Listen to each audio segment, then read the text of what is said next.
പൂച്ചക്കൊരു മൂക്കുത്തി എന്ന് തന്നെ നമുക്ക് തുടങ്ങേണ്ടി വരും. പപ്പുവേട്ടന് അതിന് മുമ്പ് പരിചയമുണ്ടോ? ഇല്ല. ഞാൻ പൂച്ചക്കരി മുക്കുത്തിയ സമയത്താണ് ഞാൻ പപ്പുവേട്ടനെ ആദ്യമായിട്ട് കാണുന്നത്. എനിക്ക് തോന്നുന്നു 83 കണ്ടല്ലേ. അന്നേരം പപ്പുവേട്ടൻ വന്നു മേക്കപ്പ് ചെയ്യുന്ന സമയത്ത് ആ സ്ഥലത്താണ് ഞാൻ പപ്പുവേട്ടനെ ആദ്യമായിട്ട് കാണുന്നത്. എനിക്ക് ഭയങ്കര എക്സൈറ്റ്മെൻ്റ് ആയിരുന്നു. കാരണം നമ്മൾ എത്രയോ നാളായിട്ട് പപ്പുവേട്ടനെ സിനിമയിലൊക്കെ കണ്ടിട്ടാണ് നേരിട്ട് കാണുന്നതിൻ്റെ ഒരു സന്തോഷമുണ്ട്. അപ്പം പപ്പുവേട്ടനായിട്ട് നല്ലൊരു റിലേഷൻഷിപ്പിലാണ്. കാരണം ഞങ്ങൾ വലിയ അടുപ്പമായിരുന്നു ഞാനും പപ്പുവേട്ടനായിട്ട്. ഷൂട്ടിംഗ് സമയത്ത് ഞാനും പപ്പുവേട്ടൻ്റെ ഒരു 6-7 പടം വർക്ക് ചെയ്തിട്ടുണ്ട്. പ്രിയദർശൻ്റെ എൻ്റെ കണ്ടിന്യൂസ്, അതായത് പൂച്ചക്കരി മൂക്കുത്തി, ഓർഡർ തമ്മാവ, അയൽവാസി, അങ്ങനെ ഈ നേരത്തെ പറഞ്ഞ മഴവിൽ വന്നതോട് എല്ലാ സെറ്റിലും ഞാനുണ്ടാവും. പ്രിയൻ്റെ എല്ലാ സെറ്റിലും ഞാനുണ്ടാവും. അപ്പം പപ്പുവേട്ടനും അതുപോലെ വളരെ നല്ല ഒരു അടുപ്പമുണ്ടായിരുന്നു. പപ്പുവേട്ടൻ പിന്നെ ഒരു കാര്യമുണ്ട്, നമ്മളടുത്തൊക്കെ പപ്പുവേട്ടൻ പിണങ്ങിയിട്ടില്ല. എൻ്റെ അറിവിൽ ആരോടും ഭയങ്കര സൗഹൃദമാണ് പപ്പുവേട്ടൻ എപ്പോഴും. എന്തെങ്കിലും പ്രശ്നം ഉണ്ടെങ്കിൽ കൂടെ തന്നെ പപ്പുവേട്ടൻ നമ്മളെ ഷൗട്ട് ചെയ്ത് സംസാരിക്കുക ഇവിടെ ഇല്ല. വളരെ സൗഹൃദമായിട്ട് സംസാരിക്കുന്ന ഒരു വ്യക്തിയാണ് പപ്പുവേട്ടൻ. വളരെ അതിനൊരു സംഭവം പറഞ്ഞാൽ ഒരു വർഷം ഒരു ഷൂട്ടിങ്, എനിക്ക് തോന്നുന്നു അയൽവാസിയാണെന്ന് തോന്നുന്നു. അതിൻ്റെ ഷൂട്ടിങ് നടക്കുന്ന സമയത്ത് ഒരു ദിവസം എന്നെ വിളിച്ചിട്ട് പറഞ്ഞു, രാവിലെ ഷൂട്ടിങ് വെച്ചിട്ടുണ്ട്. അപ്പോൾ എന്നെ വിളിച്ചിട്ട്, എടാ ഞാൻ ഉച്ചയാവും വരാൻ, എന്നെ ഒന്ന് നീ രക്ഷപ്പെടുത്തണം. ഞങ്ങളുടെ എന്ത് അപ്പോഴാണ് എനിക്കൊരു പ്രശ്നമുണ്ട്, എനിക്ക് ഉച്ച വരെ എനിക്കൊന്ന് എങ്ങനെയാണ് നീ അഡ്ജസ്റ്റ് ചെയ്യാം. ഇപ്പോൾ നടക്കില്ല, ഫുൾ കോമ്പിനേഷനാണ്, രാവിലെ പ്രിയനാണ്, പ്രശ്നമാവും. അല്ല നീ എനിക്ക് ചെയ്ത് എന്താണെന്ന് അറിയാമോ, പുള്ളി ആറ്റിങ്ങിലൊരു ഉദ്ഘാടനം ഏറ്റിട്ടുണ്ട്, അതിന് പോകണം. ഞാൻ പോയേ പറ്റൂ, എന്നെ എങ്ങനെയെങ്കിലും രക്ഷപ്പെടും. ഞാൻ എന്തും പറഞ്ഞ് ഞാൻ രക്ഷപ്പെടുന്നു പപ്പടം, ഞാൻ എന്ത് ചെയ്യും പപ്പടം പറഞ്ഞ് ഞാൻ എനിക്കറിഞ്ഞൂടെ നീ എന്ത് ചെയ്യുന്നു. ഞാൻ അവസാനം തെറ്റിപ്പോയി പ്രിയൻ്റെ അസിസ്റ്റൻസിനെ വിളിച്ചിട്ട് ഞാൻ പറഞ്ഞു എന്തെങ്കിലും ചെയ്ത് എങ്ങനെ അറിയില്ല ആരും എന്നൊക്കെ പറഞ്ഞിട്ട് അവിടെ എന്തൊക്കെയോ ഗുലുമാല കാണിച്ച് 12 മണിക്ക് പുള്ളി എത്തി. പുള്ളിക്ക് ആകപ്പാടെ സങ്കടവും ദേഷ്യം വരുന്ന ഒരു സമയം എപ്പോഴൊന്നും ഞാൻ കണ്ടിട്ടില്ലെന്ന് വെച്ച് കഴിഞ്ഞാൽ ചീട്ട് കളിക്കും, പൈസ വെച്ച് ചീട്ട് കളിക്കും. ചീട്ട് കളി തോറ്റാ സങ്കടം വരും. എന്നിട്ട് ഇത് കള്ളക്കളിയാണെന്ന് പറഞ്ഞാൽ വഴക്കുണ്ടാക്കിയിട്ട് ചീട്ടെടുത്ത് എറിഞ്ഞിട്ട് പോകും പൈസ തരാൻ. അങ്ങനെയൊക്കെ ചില കുരുട്ട് അതെ. പുള്ളി എത്തിയിട്ട് പുള്ളി ഒറ്റ അടി അടിച്ചു. മനുഷ്യൻ രാവിലെ റെഡിയാവണ്ടേ, റൂമിൽ വെള്ളമില്ലായിരുന്നു, 12 മണി വെള്ളം വന്നപ്പോ. അപ്പൊ ഞാൻ മിണ്ടുന്നില്ല, പ്രിയനെ മിണ്ടിയില്ല, ആരും ഒന്നും മിണ്ടിയില്ല. അപ്പം അമ്പിളിച്ചേട്ടൻ, ജയിച്ചേട്ടൻ അടുത്ത് നിന്ന്, ബാക്കി ഒരുപാട് പേര് തൻ്റെ കൂടെ അവിടെ ഉണ്ടായിരുന്നില്ല, അവരൊക്കെ രാവിലെ റെഡിയാക്കി പോകുന്നല്ലോ, എനിക്ക് മാത്രം എന്ത് വെള്ളം കിട്ടത്ത്. പപ്പുവേട്ടന് എന്തെങ്കിലും പ്രശ്നം ഉണ്ടാക്കില്ല ശരി, അങ്ങനെ അടുത്ത് വന്നാൽ അങ്ങനെ മുഖത്തൊക്കെ ആർക്കും വഴക്ക് പറയാൻ തോന്നുന്നില്ല. അല്ല, പപ്പുവേട്ടൻ ഒരിക്കലും ഒരു നമ്മുടെ സിനിമാക്കാരുടെ രീതിയല്ല, ഒരു നാടനായിട്ടുള്ളൊരു മനുഷ്യനാണ്. അദ്ദേഹം പറയുമ്പോൾ നമുക്കൊന്നും റിയാക്ട് ചെയ്യാൻ പറ്റില്ല, അത്ര സിമ്പിളായിട്ട് കാര്യങ്ങൾ പറയും. ഒരിക്കലും പപ്പുവേട്ടൻ ദേഷ്യപ്പെട്ട് കണ്ടിട്ടില്ല.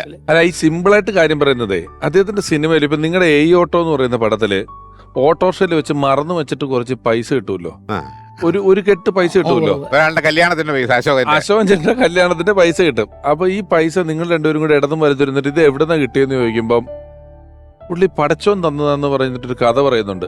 ഞാൻ രാവിലെ ഇരിക്കുമ്പോ പടച്ചോനും ഭാര്യയും പിള്ളേരും ഇവരൊരു 6-8 അടി പൊക്കം ഇവര് വന്നിരുന്നിട്ട് ഇവര് 3 പേരും കൂടെ എന്റെ തന്നിട്ട് ഈ പൈസ തന്നിട്ട് പോയി എന്ന് പറയുന്നത്. പിന്നെ ഈ നമ്മുടെ അപ്പ തന്നെ പുറത്ത് തട്ടി അഭിനന്ദിച്ചു, പുള്ളി അടിക്കുന്ന പുറത്തല്ല തന്നെ ആണെന്ന് സംശയമുണ്ട് എനിക്ക്. അങ്ങനെ ഈ ചില സാധനങ്ങൾ കൺവിൻസിങ് മോഹൻലാൽ അതിലൊരു ജുബ്ബ ഇട്ടോണ്ടിരുമ്പോഴത്തേക്കും പുള്ളി പറഞ്ഞു നെയ്യിൽ പൊരിച്ച കുപ്പായം, പുള്ളി കണ്ടുപിടിച്ച് പറഞ്ഞു. അങ്ങനെ ചില കാര്യങ്ങൾ കൃത്യമായിട്ട് അവതരിപ്പിച്ച് ഫലിപ്പിക്കുന്നതിനകത്ത് നുണയാന്ന് കേട്ടാൽ മനസ്സിലാവുന്ന നുണ ഭയങ്കര സത്യസന്ധമായിട്ട് പറഞ്ഞു കളയുന്ന ഒരാളാണ്. ഒരു മുത്തശ്ശി കഥ എന്ന് പറഞ്ഞ പടത്തിലോ മറ്റേ ഈ താമരശ്ശേരി ചുരത്തിന്റെ ഒരു വകഭേദമുണ്ട്. ആക്ടർ വിനീത് പോയിട്ട് അടിച്ചിട്ട് പുള്ളിക്ക് ചേട്ടൻ ഇവിടെ വന്നിരിക്കുകയാണോ, ആള് മാറിപ്പോയി, പിന്നെ അടിക്കും ചേട്ടനെ, ഞാൻ ചേട്ടനാന്നോർത്ത് വേറൊരാളെ അടിച്ചു എന്ന് പറയുന്ന സീനിലൊക്കെ. ഇതിനിടയിൽ ഒരു പാട്ട് പാടിച്ചിട്ടുണ്ടെന്ന് കേട്ടു. ഞാൻ എൻ്റെ രണ്ടാമത്തെ സിനിമ, ഞാൻ ഡയറക്റ്റ് ചെയ്ത രണ്ടാമത്തെ സിനിമ 1977 ജലതരംഗം, ബ്ലാക്ക് ആൻഡ് വൈറ്റ് ആണ്. അതില് അടൂർബാസിയും പപ്പോട്ടനും കൂടി ഒരു പാട്ട് പാടുന്നുണ്ട്. രണ്ടുപേരും കൂടി തന്നെ റെക്കോർഡ് ചെയ്തും അവർ അതേ വോയിസ് തന്നെ സിനിമയിലുള്ളത്. ആ പാട്ട് ഹിറ്റാവുന്നു. അന്ന് ഒരു വട്ടിയിലെ എത്ര മത്തി ഒന്ന് കാക്ക കൊത്തി പറഞ്ഞിട്ടൊരു പാട്ടുണ്ട്, പപ്പോട്ടനാ പാടുന്നത്. ആ പാട്ട് അന്നത്തെ കാലത്ത് സൂപ്പർ ഹിറ്റാണ്. ഇപ്പം അതിൻ്റെ ഒന്നും കോപ്പിയൊന്നും കിട്ടാനില്ല.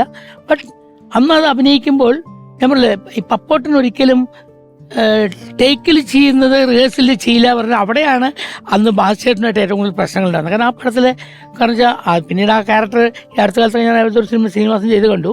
ആ ക്യാരക്ടർ എന്ന ഒരു പട്ടാളക്കാരൻ, പഴയ യുദ്ധത്തിൻ്റെ കഥകൾ പറയുന്ന ഒരു പട്ടാളക്കാരനാണ് അടൂർബാസി. അപ്പോൾ ഇൻ്റർവെല്ലിൽ വരെ മധുസാറും ഷീലാമ്മയും അടൂർബാസി, അച്ഛൻ അടൂർബാസി, മകള് ഷീല, ഭർത്താവ് മധു. അപ്പോൾ അതിൽ വന്നിട്ട് ഇയാൾ വഴി കൂടെ പോണവരെ മുഴുവൻ തടുത്തു നിർത്തി പട്ടാള കഥകൾ പറഞ്ഞിട്ട് ആൾക്കാർ ഇദ്ദേഹം ആ പടിപ്പുറയിൽ ഇരിക്കുന്നുണ്ട് 1 കിലോമീറ്റർ അപ്പുറത്ത് കൂടെ മാറിപ്പോകുന്ന ഒരു സബ്ജക്റ്റാണത്. അപ്പം അതിൽ അവസാനം വീട്ടിലുള്ള വേലക്കാരൻ പപ്പുവാണ്. പപ്പുവിനാണ് ശിക്ഷ ഡെയിലി പട്ടാളക്കഥ കേൾക്കാൻ. കഥ കേട്ട് കേട്ട് മതിയാവും. അവസാനം ഒന്നും കിട്ടാകുമ്പോൾ പിന്നെ ഒരു പാട്ട് പാടാൻ പറയാണ്. അങ്ങനെ പപ്പു പാട്ട് പാടുന്ന സ്വന്തം ശബ്ദത്തിൽ തന്നെ ഞങ്ങൾ റെക്കോർഡ് ചെയ്ത് പാടുകയൊക്കെ ചെയ്തു. അതിൽ പിന്നെയുള്ള സെക്കൻഡ് ഹാഫിൽ പപ്പു മനോഹരമായിട്ട് അഭിനയിച്ചെന്താ വെച്ചാൽ, സെക്കൻഡ് ഹാഫിൽ ഈ മകൾക്ക് ബ്രെയിൻ ട്യൂമറാണെന്ന് അറിഞ്ഞ ശേഷം അടൂർ ബാസി ഒരിക്കലും പിന്നെ വായ തുറക്കുന്നില്ല. ഇന്റർവെല്ലിന് ശേഷം അവസാനം വരെ പടം.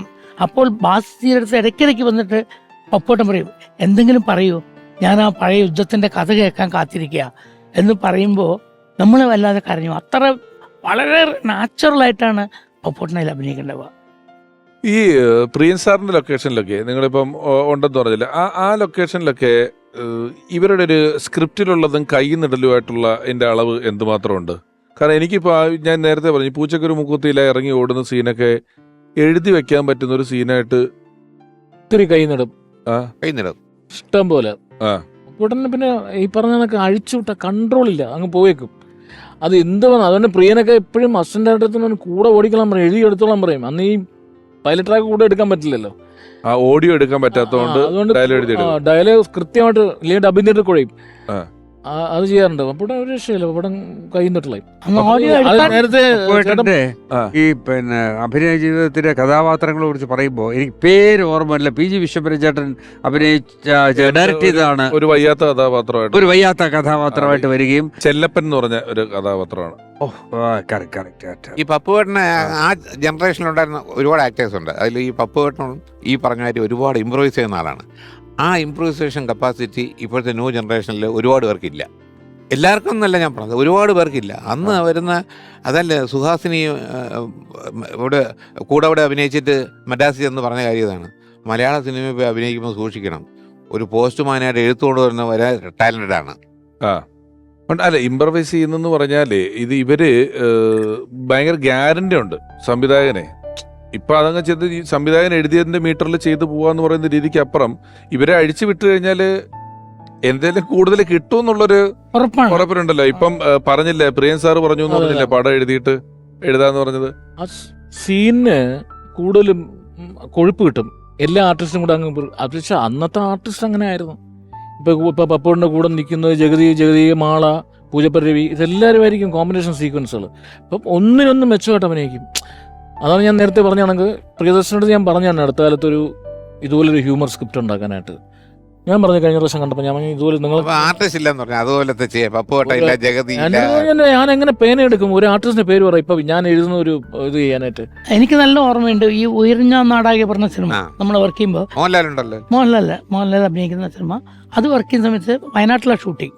ഈ പപ്പോട്ടൻ അതിനിടയിൽ അപ്പുറത്ത് വേറെ ആർക്കോ കോൾ ഷീറ്റ് കൊടുത്തിട്ടുണ്ട്, ഇത് ഞങ്ങളോട് പറഞ്ഞിട്ടില്ല. ഇവിടെ അഭിനയിച്ചുകൊണ്ടിരിക്കുമ്പോൾ ഇടയ്ക്കിടയ്ക്ക് പപ്പോട്ടിനെ കാണാതെയാവും. അപ്പോൾ ഞാൻ പറയും എവിടെയെങ്കിലും പോയി ഇരിക്കേണ്ട പത്താണ്, ഭയങ്കര ചൂടാണ്. ഷൂട്ടിങ് സമയത്ത് ഞാൻ കുറച്ച് ടെൻഷനാണ്, ഭയങ്കര ചൂടാവുന്ന ആളാണ്, ചീത്ത പറയുകയൊക്കെ ചെയ്യും. പപ്പോട്ടിനെ കാണില്ല. പക്ഷേ കറക്റ്റ് ഷോട്ട് റെഡി പറയുമ്പോൾ കറക്റ്റ് ഡയലോഗ് പഠിച്ച് കറക്റ്റായി വന്നിട്ടുണ്ടാവും. അത് വരുന്ന വഴിക്ക് അസിസ്റ്റന്റ് ഡയറക്ടറെ പിടിച്ച് നിർത്തിയിട്ട് ഇത് മുഴുവൻ പഠിച്ചിട്ട് ഒന്നും അറിയാത്ത പോലെ വന്നിട്ട് ഞാൻ റെഡിയാണ് മോനെ, ഡയലോഗ് ഉണ്ട്, ഞാൻ പറയട്ടെ എവിടുന്ന് കിട്ടിയത്. പക്ഷെ മനോഹരമായി ചെയ്യുന്നത്. പിന്നെയാണ് എൻ്റെ അസിസ്റ്റൻസ് പറഞ്ഞു തുടങ്ങി, ചന്ദ്രേട്ടാ അവിടെ അപ്പുറത്ത് വേറെ സിനിമയിൽ അഭിനയിച്ചുകൊണ്ടിരിക്കുകയാണ്, സമയം ഓടി വരുന്നതാണ് കള്ളന്ന്.